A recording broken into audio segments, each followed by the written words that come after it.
And I call Mr. Danny Kinahan. Mr. Speaker, thank you very much. I rise to speak today saddened that this chamber is being used by Sinn Féin to play party politics. And yet, as ever, hopeful that somewhere in the words and minds of all those here is a genuine intention to do good. I will not be taking any interruptions.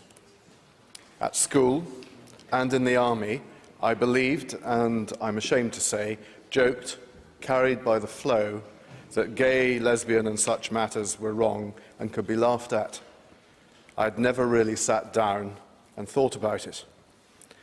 In the 1980s, when you were due for promotion from captain to major, you were vetted, and every aspect of your life was questioned, so that you could be judged whether you were suitable or not to take on the higher levels of responsibility, of receiving or giving orders, of doing your duty, of making decisions that would risk soldiers' or civilian lives when under pressure.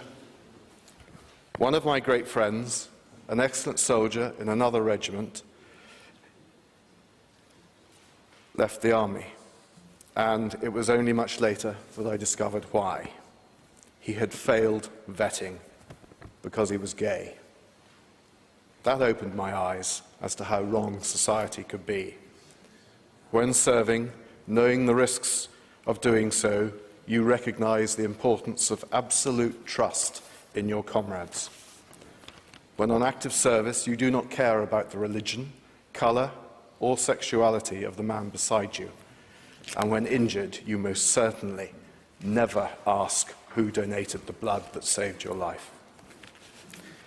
I believe a society that is great, whether it is British, Irish or Northern Irish, is a society where no one is discriminated against and where everyone is allowed to practice their religious beliefs freely and without fear. I want a society here in Northern Ireland where no one is made to feel a second-class citizen to any extent, and certainly not due to sexual definition. I want no discrimination whatsoever on account of religious belief or sexual orientation. I had a gentleman visit one of my constituency offices last week who proceeded to berate a young man working there about my stance on certain issues, leaving him very shaken. That is totally unacceptable. Debate, yes. Discuss, certainly. But bully, never. I want a society where no one feels their religious belief is necessarily superior to others. I so want to see more Christian forgiveness, tolerance and understanding. I'm proud of the Ulster Unionist Party making this a free vote in which everyone to vote in accordance with their religious beliefs, values and conscience. That is how this debate should be for everyone. I suspect that there are some in this chamber who are not voting as they would really wish, and that on a matter of conscience or religion is wrong, very, very wrong. Serving in the forces or working in a job in trying and testing conditions can create great pressure. Even under pressure, you must always be able to debate or argue and then accept each other's differences, but be able to sit down together afterwards and carry on amicably. That is being professional. That is how it should be in this chamber.